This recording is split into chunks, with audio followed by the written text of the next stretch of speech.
Bulldog Blitz. I'm Matt Schumacher. And I'm JoJo Gentry. It's a busy weekend for Butler sports. Both the men's and women's basketball teams, men's soccer, and football teams will play games at home this weekend. The Butler men's basketball team will begin its official season this Saturday at home against Lamar. Kyle Beery has the story about the team's preparation for Saturday after wrapping up exhibition play. The Butler men's basketball team wrapped up the preseason with a game against Division III DePauw on Saturday. The Dogs beat the Tigers 93-68, but the first half wasn't as easy as some may have expected. DePauw kept it close for most of the first half, never trailing by more than 9 points. But in that first half, senior Eric Fromm had 10 of his 11 points. 2 of those points came off an Alex Barlow steal and a behind-the-back pass from freshman Elijah Brown. The Bulldogs led 42-33 at halftime. Head coach Brandon Miller says the Bulldogs played better in the second half and applauded DePauw for its preparation. Our team played much better in the second half of the game. I give DePauw a lot of credit in the first half. They came out, they were ready to play. They executed. They made a lot of good plays early on in the game. But in the second half, it was all Bulldogs. Sophomore Kellen Dunham added 12 of his 24 points as the Bulldogs went on to outscore the Tigers by 16 in the half. Dunham said they used a team effort to have that stronger second half. Definitely needed to start out better than what we did, and the coaches really pointed that out in the locker room that we needed to bring more energy and toughness in the second half. So I think as a team we brought upon ourselves to kind of bring that.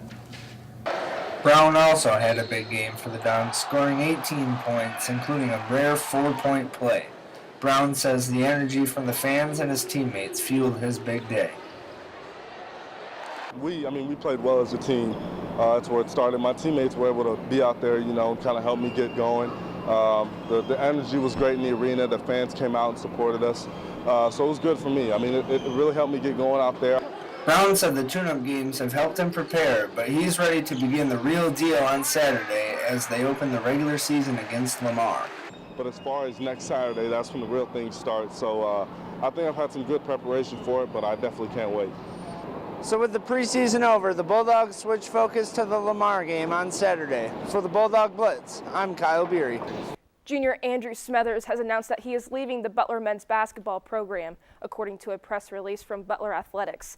Smethers was with the Dogs for 2 seasons and plans to complete his fall semester at Butler before transferring to another school. Smethers says his decision to transfer was one of the hardest decisions of his life. The Butler football team remains locked in a 3-way tie for first place in the Pioneer Football League with Marist and San Diego. The Bulldogs needed to stage a comeback in last Saturday's game at Dayton in order to stay in contention. Austin Monteith has the story. The Butler football team came from 21 points behind to defeat Dayton 33-30 last Saturday in Ohio. The Flyers held a 27-6 lead late in the second quarter. Quarterback Matt Lancaster threw a 20-yard touchdown pass to tight end Dylan Johnson to cut the lead to 14 at halftime. Defensive back Sean Grady intercepted a pass on Dayton's first possession of the second half. Head coach Jeff Forrest says that moment began to turn the tide in favor of the Bulldogs.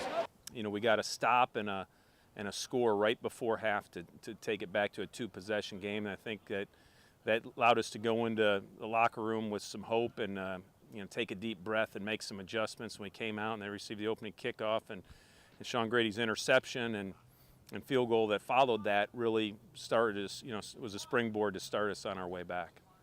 After John Treeler's field goal, tight end Zach Wolf caught a 6-yard touchdown pass from Lancaster, his second passing touchdown of the game. At the start of the fourth quarter, the senior quarterback ran for his second rushing touchdown of the day to give Butler a 30-27 lead, its first of the game. Vorst says Lancaster has been a constant contributor to the team's play this season. You can say Matt was Matt, but you don't do him justice. It really was a great football game. He'll be the first to tell you he had a lot of help, but he made some football plays that were critical to our success on Saturday. Dayton tied the game at 30 with a field goal on the following drive. The Bulldogs answered with a field goal of their own with less than 4 minutes remaining in the game to put the team on top for good. Lancaster says the win puts them in a good position in the conference title race.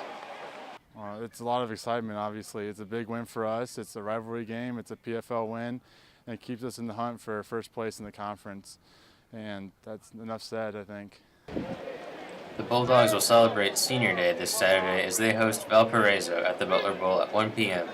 For the Bulldog Blitz, I'm Austin Monteith. The football team will close its home season against Valparaiso this Saturday with Senior Day. Kickoff is at 1 p.m. The Butler men's and women's golf teams began off-season workouts this week to prepare for their spring seasons. The Big East Conference Tournament will be the men's first contest next spring. With one regular season game left, senior night is finally here for the Butler men's soccer team. I talked to a few of the seniors about their preparation for this weekend's game. The Butler men's soccer team is preparing for their biggest game of the season this weekend. It's senior night, it's win or go home. And with a spot in the Big East Conference Tournament at stake, the seniors are putting their emotions aside. Once you cross the lines, you got to leave your emotions, either in the locker room or on the bench, wherever you decide to put them. It's one of those things where, all our hard work over the past, year almost, it comes down to tomorrow. Be playing in our last game, I think it's exciting, a little sad, but you got to focus on the game itself, just because at this point it's survive and advance, and that in itself is what we play for. So. It's win or go home from here on out. So if we get the win, we're in the Big East tournament, and we're going to need to win games in the Big East tournament to play in the NCAA. So it's one of those things where, it's November soccer, and that's the beautiful thing about soccer is any team can make it to the Final Four, any team can win it. The Bulldogs will have their work cut out for them as Xavier is currently ranked second in the Big East Conference standings. Kickoff is at 7 o'clock on Friday night, right here at the Butler Bowl.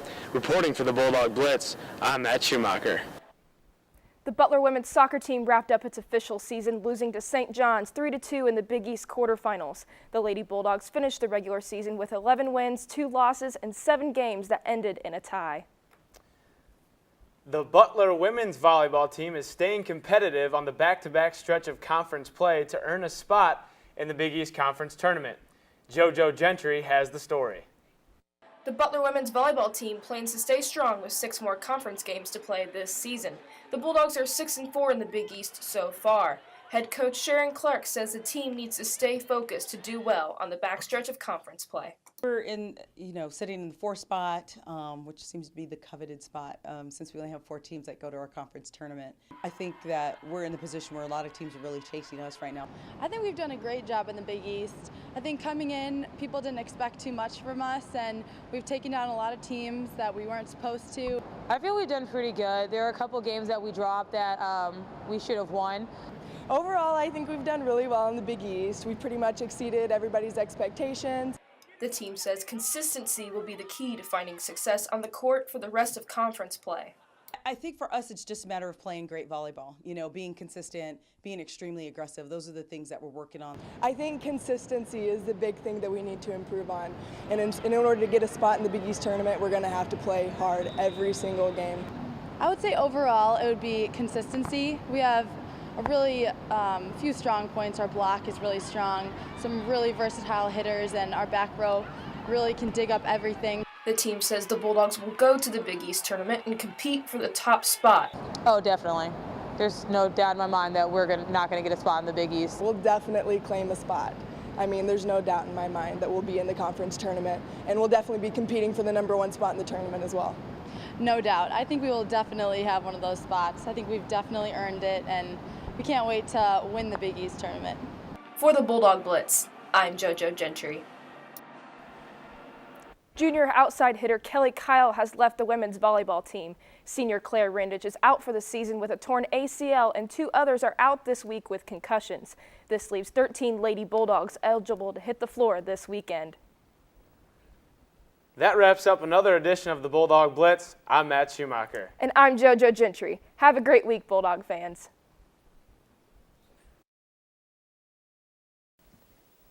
Hi Bulldog fans, I'm Millie Sauber bringing you this week's interview segment of the Bulldog Blitz. Concussions have been in the news an awful lot this past year, but what impact does it have on our athletes? Junior softball player Carrie Tavita gives us an inside look on what it means to get a concussion for an athlete. Carrie, how you doing today? Oh, pretty good. How about you? Good, I'm doing good. So how did you get this concussion that you got right now? I was playing third base this fall on our softball team. When my center fielder threw the ball to me, it curved, kind of hit off the runner's arm while she was running towards me. It was no longer going towards my glove, so I ducked and covered, hit me right in the ear, and I was hit on the head. Ow, that sounds like it hurts. How long have you had it? I got the concussion the second weekend of our game, so I've had it for over a month now. And then did they ever talk about the severity of your concussion? I actually had a mild concussion, but they did say that because I have ADHD, that it might last a little bit longer and be harder to get over. So it's lasted a little bit longer, and it's harder to get over. Jeez. So what has the impact been on softball team-wise, like with your teammates and stuff like that?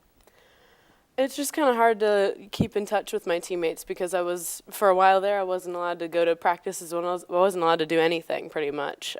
Lately, though, I've been allowed to start doing light weights and stuff, so it's been getting better, is more like it. We had kind of a tough time, me and my teammates, just because whenever someone gets hurt, it's always like a big impact on our team. So we always miss them, and I miss being there. From a training aspect, has it hurt your performance at all, or like what kind of things are you missing at this point in the season?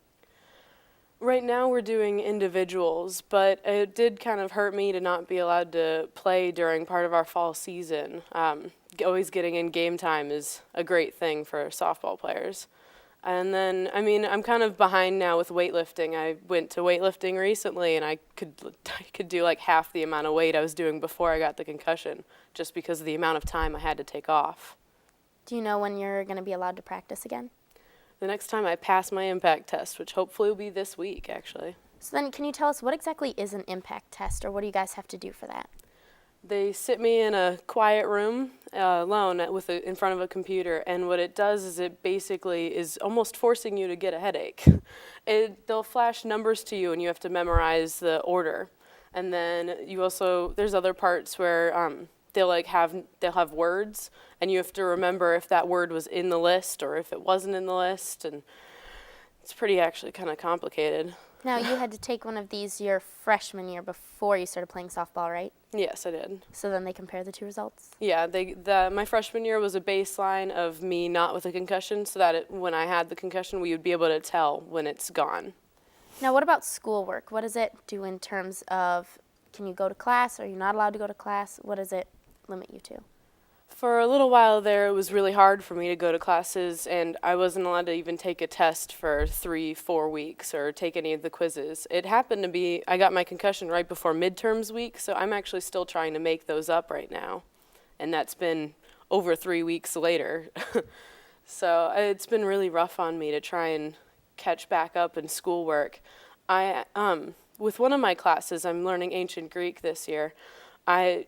It's my first year learning it. We were on chapter 6 when I got the concussion, and then I couldn't even look at my book without getting a headache for, 2 weeks. So in that amount of time, I seem to have completely forgotten all of my grammar and vocab. So I'm basically relearning my ancient Greek class right now. They're at chapter 12, so I'm really far behind in that class, but I'm catching back up as quickly as I can. How are professors with this whole situation? Are they pretty good about it, or what's their take on the whole situation? They're actually really understanding and very helpful. They, a couple of them, we talked through it. They helped me catch back up. We were communicating via email. Some of them I'd go in during their office hours, and they'd help me teach, help learn what's going on. And then there was also just for my ancient Greek, I've found my professor helped me find a tutor, and I'm now working my way back in so that I can join my class again soon. Well, that's always good. That's always nice that professors are always there for you. Yeah, they're really awesome. So then, what about trainers? Are they doing anything to help you, or is there any special treatment that you guys can do when you get a concussion? It's kind of just avoid anything that stimulates your brain. So music, driving, TV, computer screens, anything that would give you any type of a brain stimulation for a little while there. And now that I'm starting to be allowed to do things again, it's really nice because I can actually do my homework. That'll help with catching back up too. Oh yeah, and everything else. So then what about your teammates? Do you have any teammates in any of your classes that can help you kind of get over like the hump of schoolwork and stuff like that? This semester I actually do not have any classes with teammates. I did in the past, but this semester, no. I'm starting to focus more on my major, and I'm the only person on my team with that major, so we kind of moved apart. What's the hardest part of having your concussion? Would you say it's taken a harder toll on your schoolwork, or would you say it's taken a harder toll on your playing softball? Well, what's nice about my playing softball is the fact that my season's in the spring, so I have a few months to get back from it and get back to being full in gear and ready.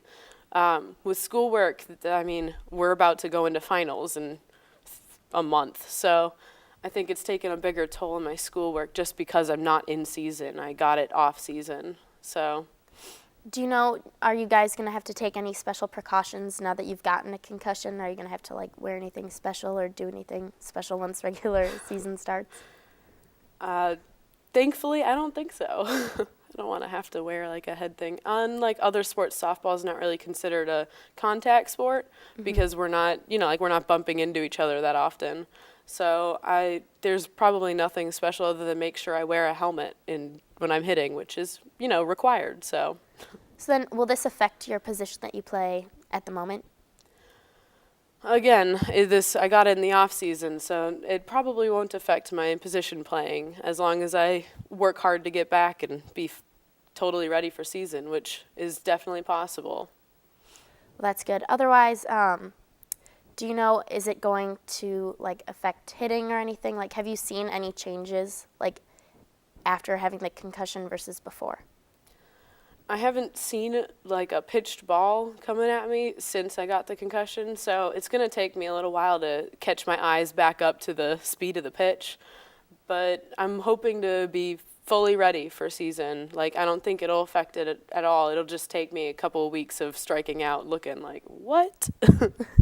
I was going to say, how long does it usually take to get into good softball shape?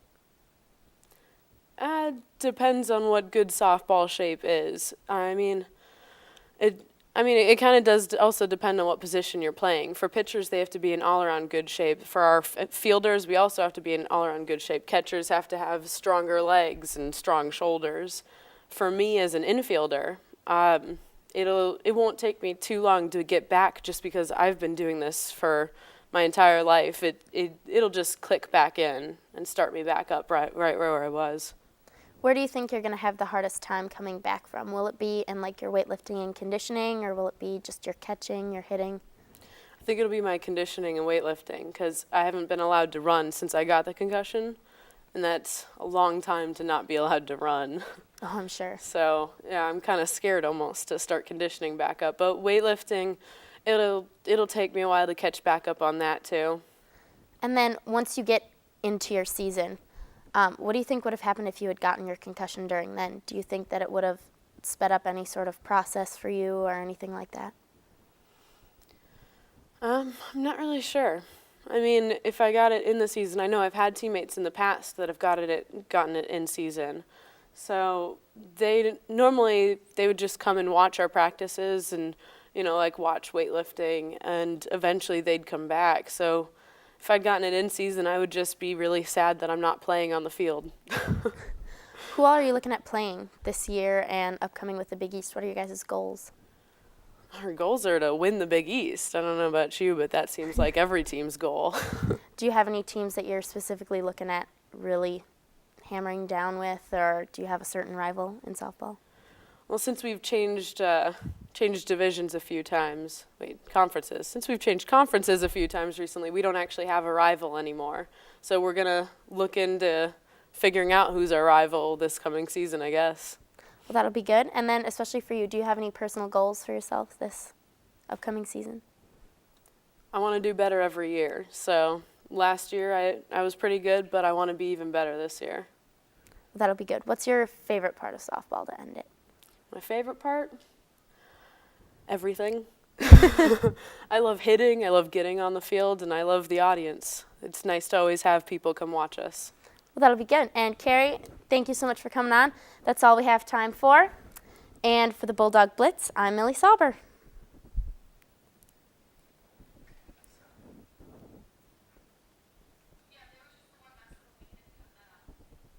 Cool. Where you forgot what you were saying. Oh my gosh, I completely blanked on what I was saying. I was like, I have a question in mind.